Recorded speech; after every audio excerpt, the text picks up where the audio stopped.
In my restless dreams, I see that town. Silent Hill.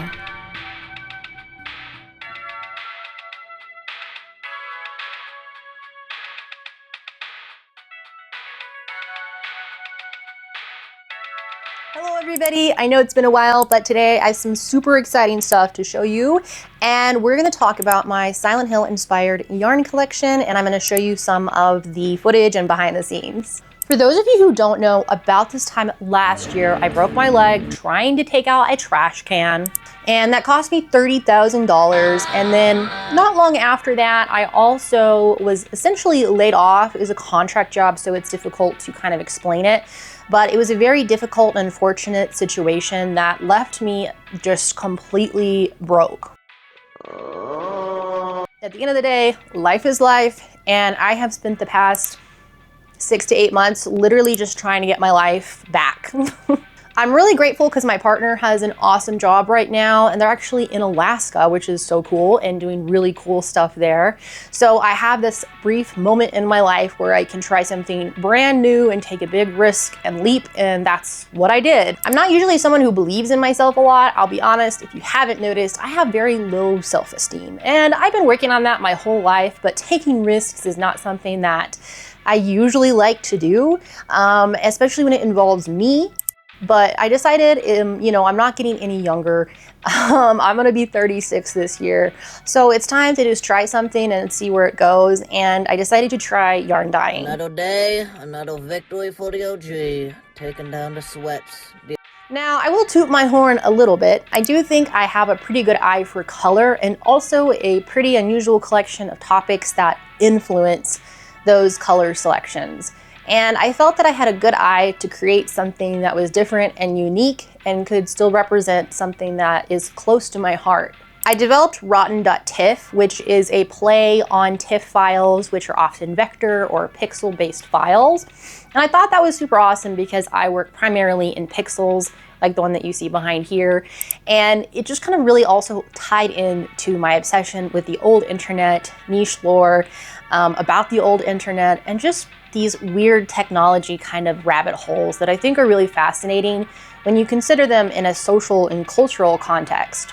Rotten, the first part of the name, references the colors that I think are the most beautiful, which are things that are usually disgusting.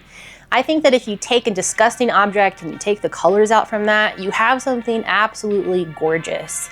This includes things like rotten fruit, rotten vegetables, blood, pus, things like that that we don't like to think about, but when you take them and consider them in a color context, they're really beautiful. I've done a few runs on my yarn so far, and they have been successful, which I'm so grateful for, because again, there is nothing scarier than doing all this, putting money into it, and then thinking, well, maybe they hate me. They're probably going to hate me. Actually, everything I do, I go, they fucking hate me. That's a therapist issue. I'm working on it. But, I'm still putting myself out there and doing it, so I'm proud of myself in that sense.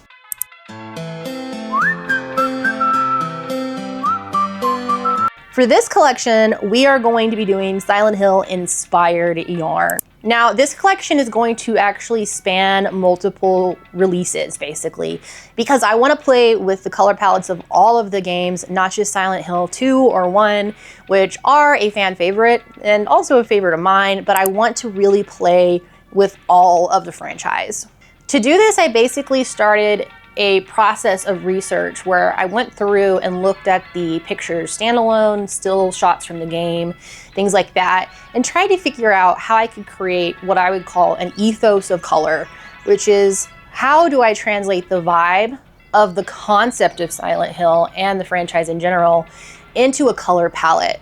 And that's still an ongoing thing because I really want to draw from those colors in a way that not only matches maybe specific moments in these games, but also are reverent to the general vibe that Silent Hill had. To do this, I started out with some concept maps, and I basically worked with color picking from these images. After I color picked, I then went and played with those colors more to kind of create more harmonious colors, just because I wanted to also create a collection that people of all types could enjoy. So not just somebody who is a fan of Silent Hill, but somebody who does like a moodier tone and is excited about the colors regardless of their inspiration.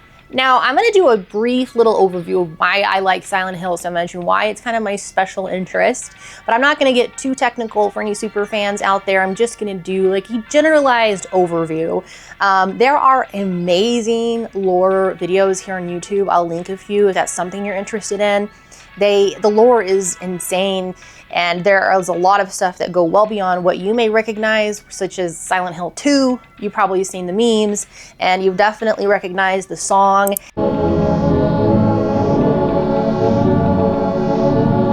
And the fog, right? That's probably most people's first impression, which is pretty true to certain parts of the canon, basically. The reason I like Silent Hill is because it represents a topic of trauma and accountability and growth and identity. Those are kind of the key sort of things that swirl around in the same pit. And throughout the games and the comics and some of the movies, which are, you know, I liked the OG ones. Those were pretty fun. I don't even think about bringing up that new movie. That is dead to me. That never happened. But the idea of Silent Hill is that it's an ethos, right?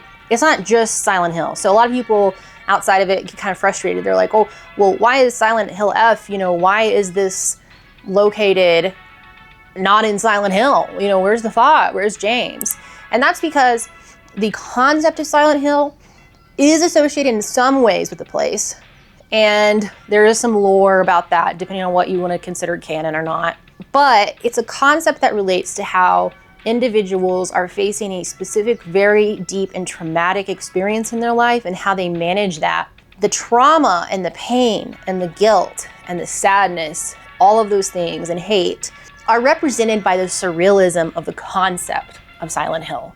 So when we see somebody go into a foggy town and that transforms into this bloody, grotesque, rust-filled place, we're seeing a surrealist representation of that person's journey through their own pain. And the cool part, in my opinion, about the franchise is that typically nowadays, let's say somebody is canceled for something. I'm not going to pick what they're canceled for. Just keep in mind, like, somebody does something nowadays that's bad, and, you know, we say, we don't want you on the internet anymore. And all of us are really connected by the internet. Whether you like it or not, or whether you believe it or not, that's how the globe stays connected, good or bad. So we often frame canceling someone as a form of accountability. Like, ideally, we're saying, hey, you did this bad thing wrong. You can't just go on with your life. You need to do something to atone for that.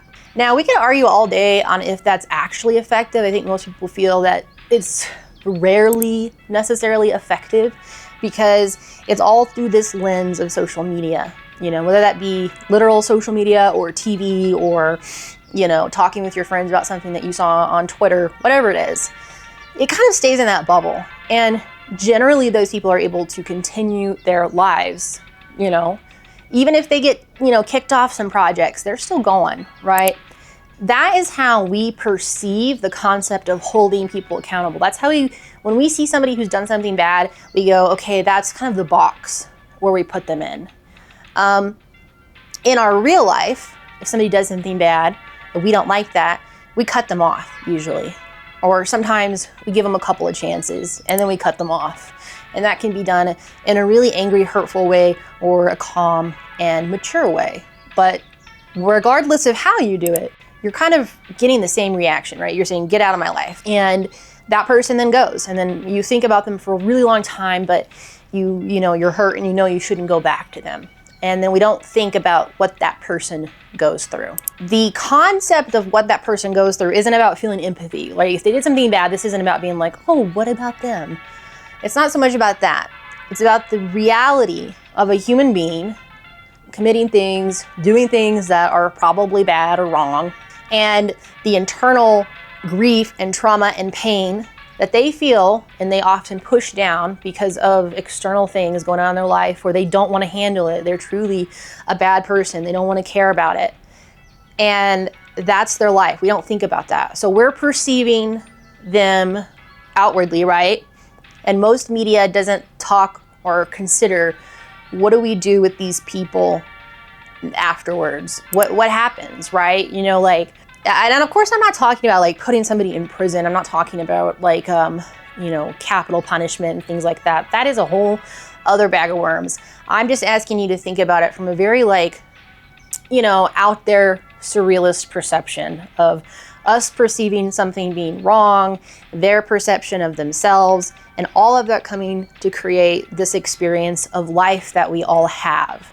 And one way or another, throughout life, you're going to experience that, either on the receiving end or the other end. You know, this could be, you know, maybe you were in college and you cheated on your boyfriend. Okay, it's a bad thing. What happens when you're 60 and you're walking through the grocery store and you're carrying that with you?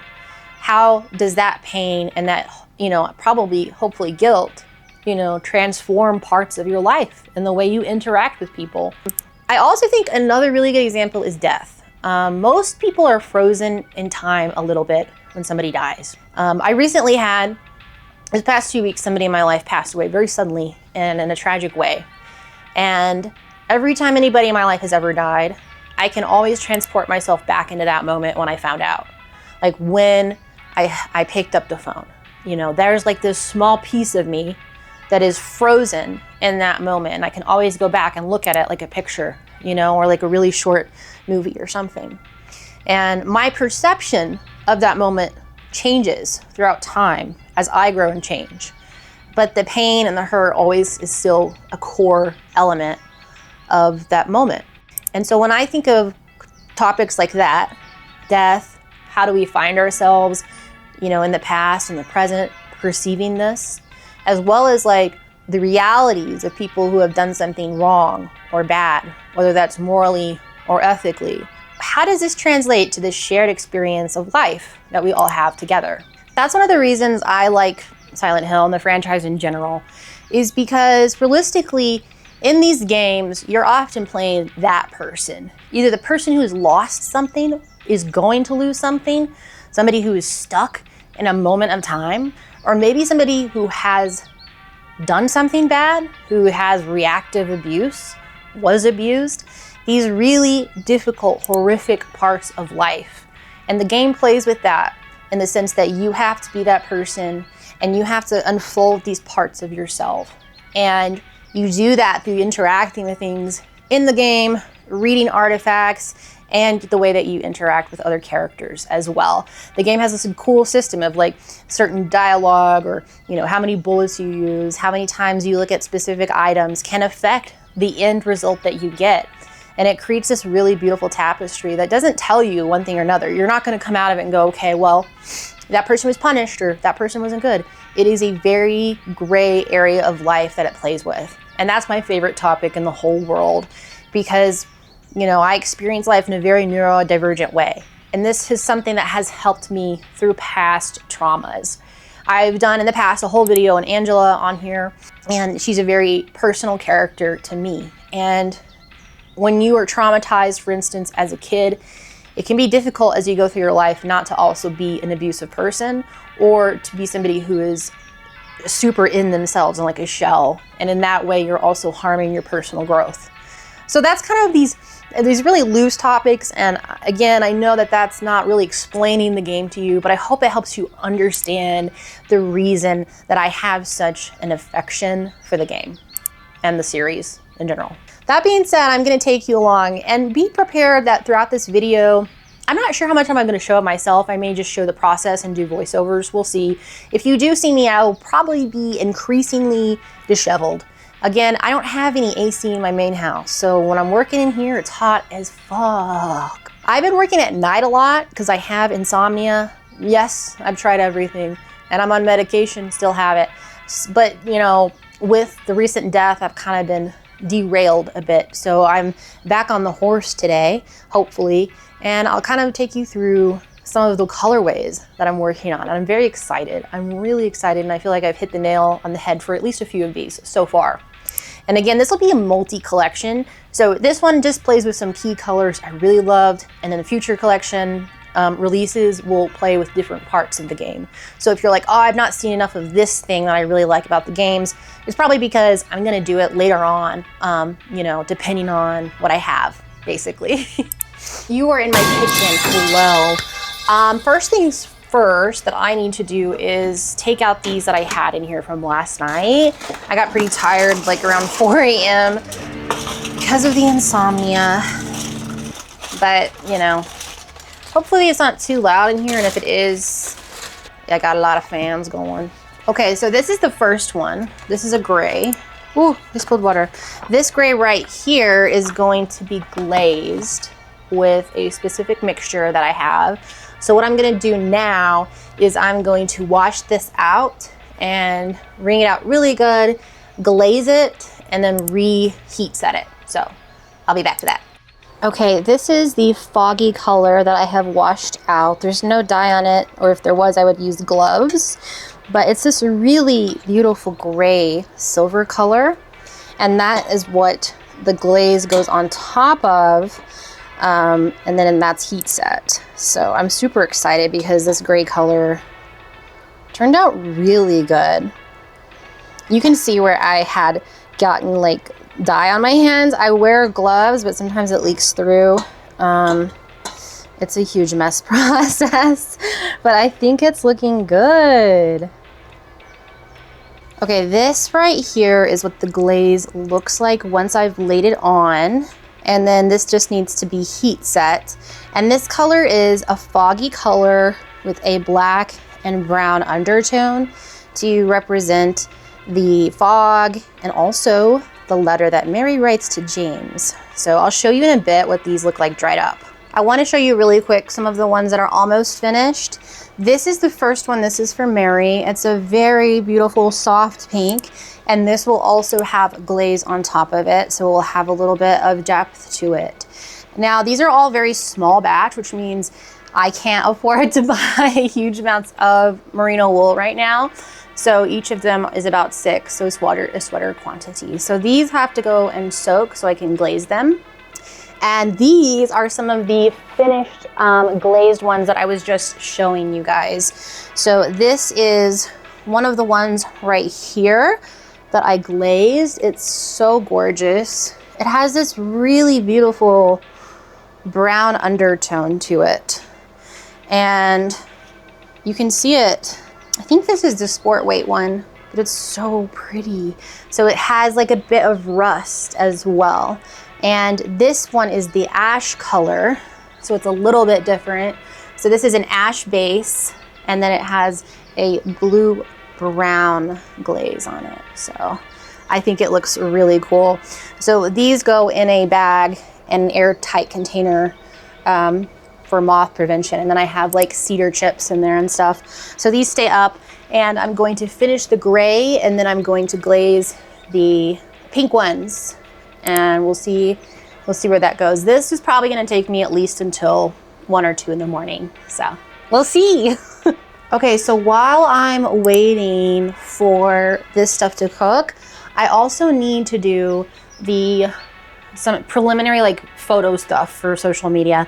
Literally a 1-person band for every single part of this. And that includes marketing. So I have a plum. This is a plum. And we're going to smash the shit out of this plum and make it look gross.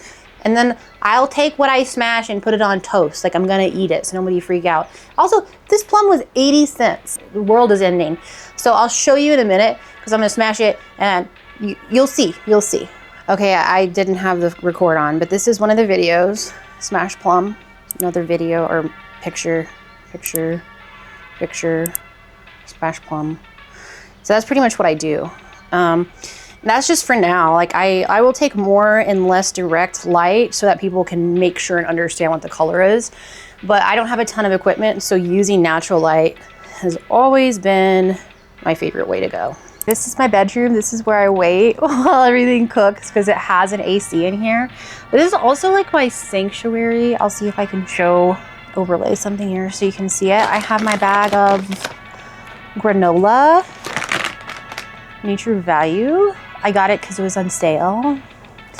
And I think I'm gonna start watching the original Ghost in the Shell anime. I know there's like 2 movies, but I want to start with I love 90s anime, like that's my favorite. It's just the art style, it's so good. So I think I may start that while I'm waiting. We shall see. Right now it's like 5 and I started this at 2. So we have a long day ahead of us, but we'll have plenty to do, that's for sure. So.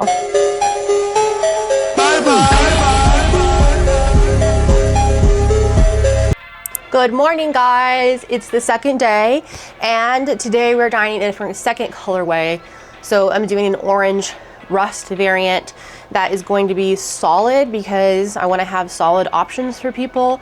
Those aren't as fun for me to make, but I know that I should make them, you know, if that makes sense. This is the swatch I did of the gray last night. It's super cute, and it is so freaking soft. I was really happy to see that it, you know, retained that softness. And this is the same yarn, but in the pink and eggplant variant. So this is the one for Mary. And I wanted to like not just have like a bright, vivacious pink, but I've always felt like she has, you know, this dusty rose maybe. And then on top of that, to kind of complement it, is this eggplant. So it's dyed and glazed in a similar way that will be like this one, but of course I will be swatching it tonight as well. I also swatched this last night, and this is the gray yarn on size 7 needles with some of the yellow banana from my past collection because I want to make a little hanging lampshade thing. And this is what it looks like on these bigger needles. So it's kind of nice to see, you know, how this looks spread out versus maybe if you were doing a sock, it might look more like this. So I'm going to try and do a few swatches like this for all the colorways so people have a good idea, especially if I end up bringing any of these colorways back, I'll already have that done. So right now I'm going to mix up my stock solution for the sport weights, get those going, and then the final thing I'll probably do or have time to do today is to glaze the bruised colorway, which is my personal favorite. It's yellow, green, and red to emulate a bruise on your skin. And it's gonna look gorgeous. It's gonna be a standout from all these muted colors, but I'm so excited for that. There's my cat. There's my cat freak. She's a menace. She's having like a growth spurt. She's violent lately.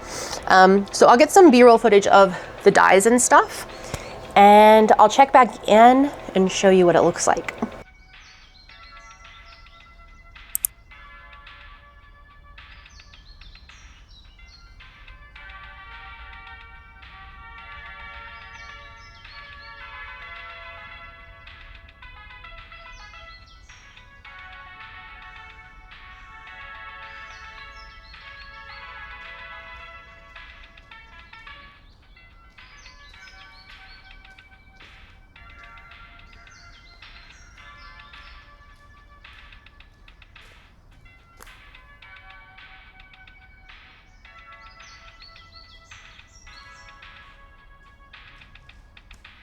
Okay, so that is all I have for you today. I hope you enjoyed. I'm actually filming this before I film the B-roll, so who knows, maybe something horrible happened. Hopefully nothing horrible happened except really cool things that you all will love so much.